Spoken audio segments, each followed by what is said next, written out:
IACP 2024 is 4 informative days of education and networking, plus access to leading tacticians, experts, as well as your fellow chiefs and future leaders, and IACP TV has it all.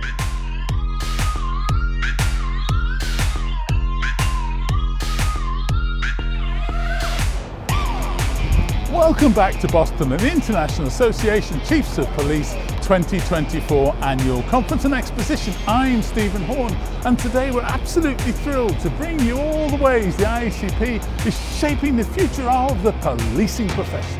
The IACP really sets the tone in many ways for the policing profession.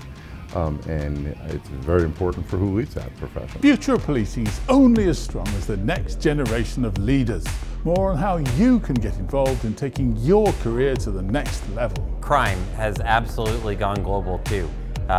Criminals know no boundaries, and law enforcement's response can't have boundaries either. Going global, we're examining the best policing practices that transcend international boundaries.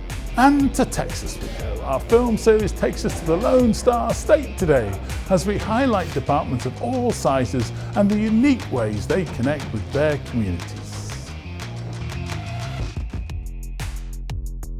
And we're packing a punch on day 2 of IACP TV, and there are so many ways for you to watch. Find the latest episode on the in-house channel of our partner hotels,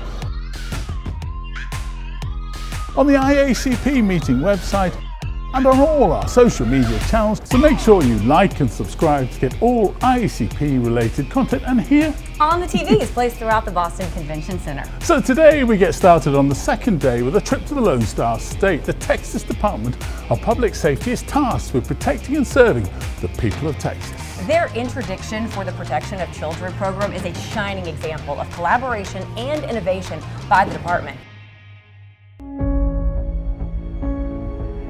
Well, Texas Department of Public Safety is a storied history. It relates back to, in fact, over 200 years ago. The mission is very simple: protect and serve Texas. The most important thing that we do is work with our local partners and other partners as well. And it's very important in a state like Texas, where we have over 286,000 square miles and 254 counties and 367 miles of coastline and international border, that we work cooperatively with the over 2,200 local agencies and provide a capability and support to ensure that they're successful and that we're successful by supporting them. Oftentimes people come to the agency thinking that the Texas Department of Public Safety is nothing more than the Texas Highway Patrol. But through our program and helping people to understand that requires a multidisciplinary response, they're exposed to the different types of divisions that the department has to offer. Whether it be the Texas Ranger Division, whether it be our intelligence and counterterrorism, they're exposed to different opportunities within the agency.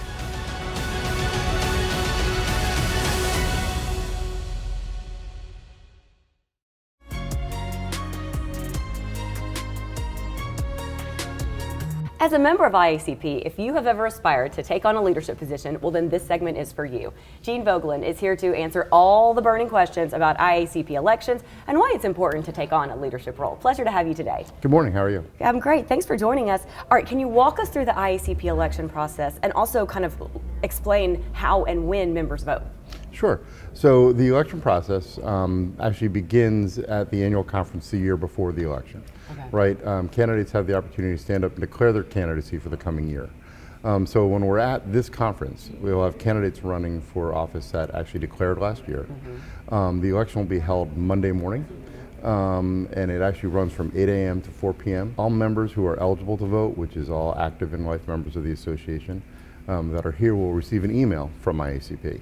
That will contain a link to a voting site, and members can go on and vote for the candidate of their choice. Which of these leadership positions will be up for election next year, and how do these roles impact the organization? So there will be 2 leadership positions up for election next year. We'll have the office of 4th Vice President and the office of Vice President at Large. So the office of 4th Vice President will eventually succeed to become the actual president of the IACP. So it's what we call a succession position or an ascension position. The office of Vice President at Large is a 3-year term, a single term. And that person serves as a member of the IACP Executive Board, and they represent the views of the membership at large, as the name would suggest. But both positions play a valuable role in ensuring that the voice of the field is represented in the leadership of the association. And it's not only important to get involved and to seek these offices, but for Monday morning, it's important for people to vote. Why is it important for members to be involved in that voting process? Well, again, this is the members association. You know, we have a saying at the IACP staff that, you know, if it wasn't for the members, we wouldn't be here. We always have a members first approach. The IACP, with its breadth and depth of membership throughout the United States and the world, really sets the tone in many ways for the policing profession. And it's very important for who leads that profession, or who leads the association for the profession.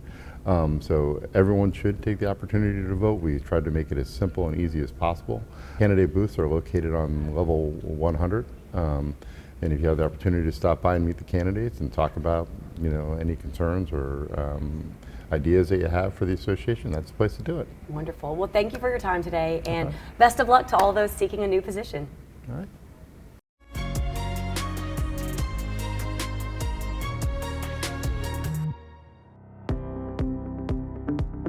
The Louisville Police Department has grown from within. We have really expanded our operation and our presence in town as the town has grown as well. Though our size has increased, the department has really retained that family values, and we're really a close-knit team. I have really opened up this department to communication and transparency. Routine meetings directly with the police chief, no matter your rank, to talk about anything you want to talk about. And if they feel more comfortable with who their command staff is and their senior leadership by having that connectivity, that transparency, that ongoing communication, I think it creates a better work environment. So when you kind of couple that with our enhanced training we're doing with geographic accountability, where we're kind of transferring some of that responsibility and we're empowering our team to make decisions for themselves, I think the future looks great for Louisville PD. Anybody that would consider working here, I think, would do very well in this place, and I would welcome them. So I'm excited about what the future has for us here.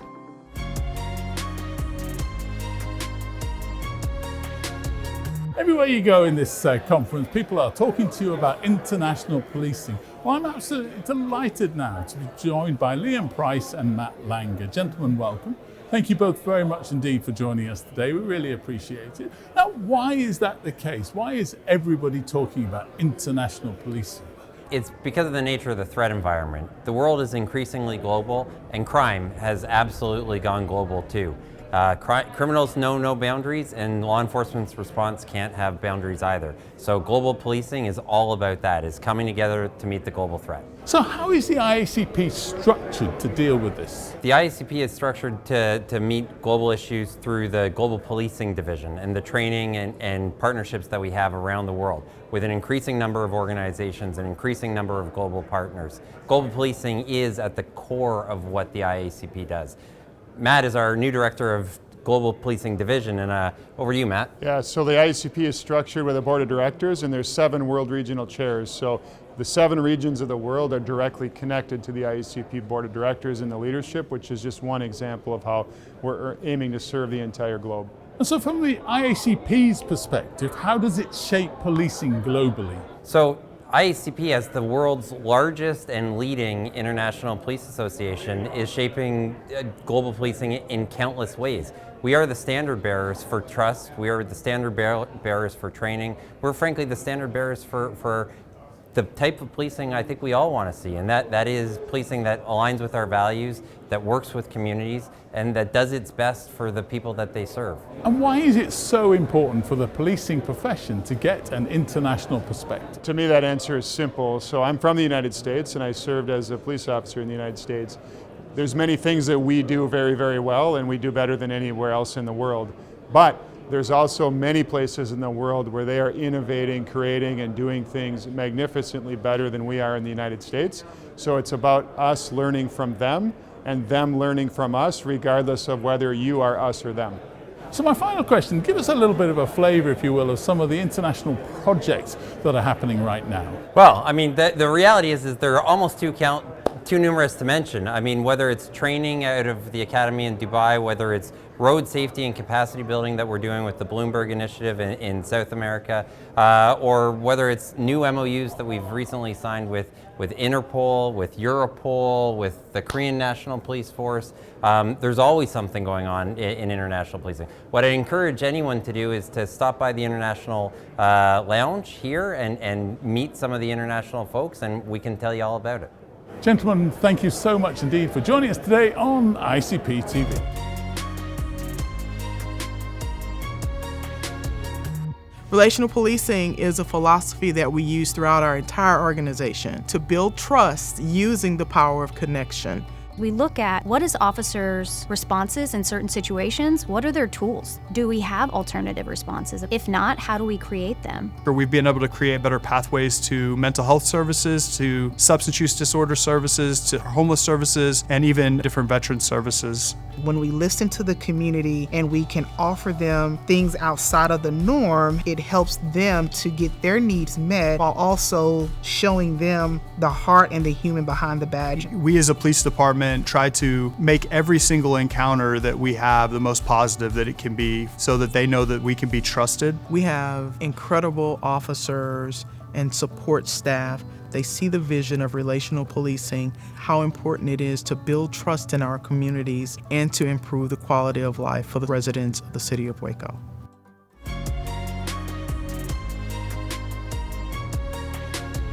The IACP's Trust Building campaign seeks to enhance trust between police agencies and the communities they serve. They do so by ensuring positive community police partnerships. Let's find out how.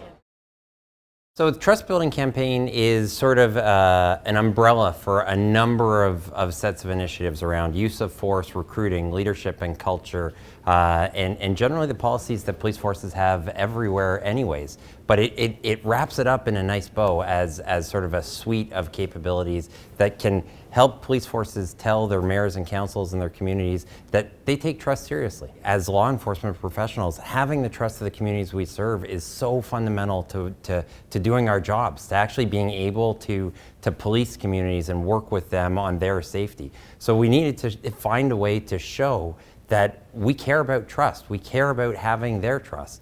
And so we looked at everything that we had on file and we decided to say, we've got this. And we pulled it all together in this campaign and gave a way for police forces to track their own progress against that trust. Have joined the trust building campaign as well as numerous states throughout the United States. And we're seeing a huge development in our officers that are recognizing the importance of community trust. There's over 250,000 officers so far that have joined the campaign. If you go to the website, the IACP website, there is a lot of information on the trust building campaign.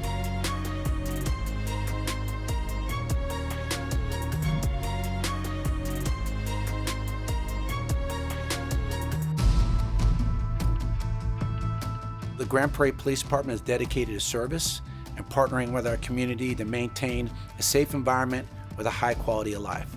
We have a number of community-centric programs. Top of that list is our Clergy Coalition. The Grand Prairie Police and Clergy Coalition creates an opportunity and a forum for exchange of communication. Those relationships build a foundation of trust so that when an issue does arise in our community, there's more willingness on both sides to sit down and listen to each other's perspectives.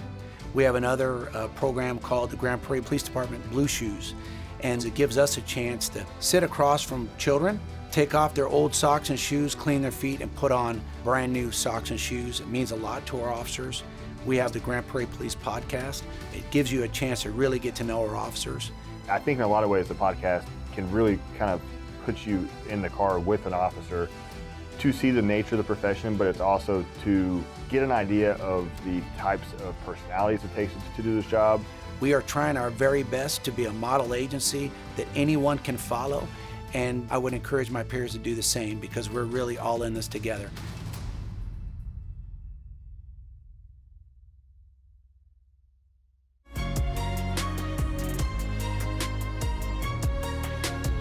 Center for Policing Equity got started because law enforcement knew that what they were being asked to do was going to result in communities being upset with the results, and communities were upset with the results. If you're asking people to be firefighters and mental health experts and substance disorder experts and social workers, you're going to end up with some gaps. We've bridged that gap, giving tools to law enforcement, to communities, and to electeds to create public safety systems that keep communities safe by keeping everybody treated fairly. We leverage the data science that is part of the DNA of our organization. We provide them with language that helps them make that science into actionable policies. And we also allow for them to talk to each other in ways that they can't when you don't have a scientist in the room. We can provide them with tools that help them to understand where do they have problems, where are they being successful, and where can they do the work.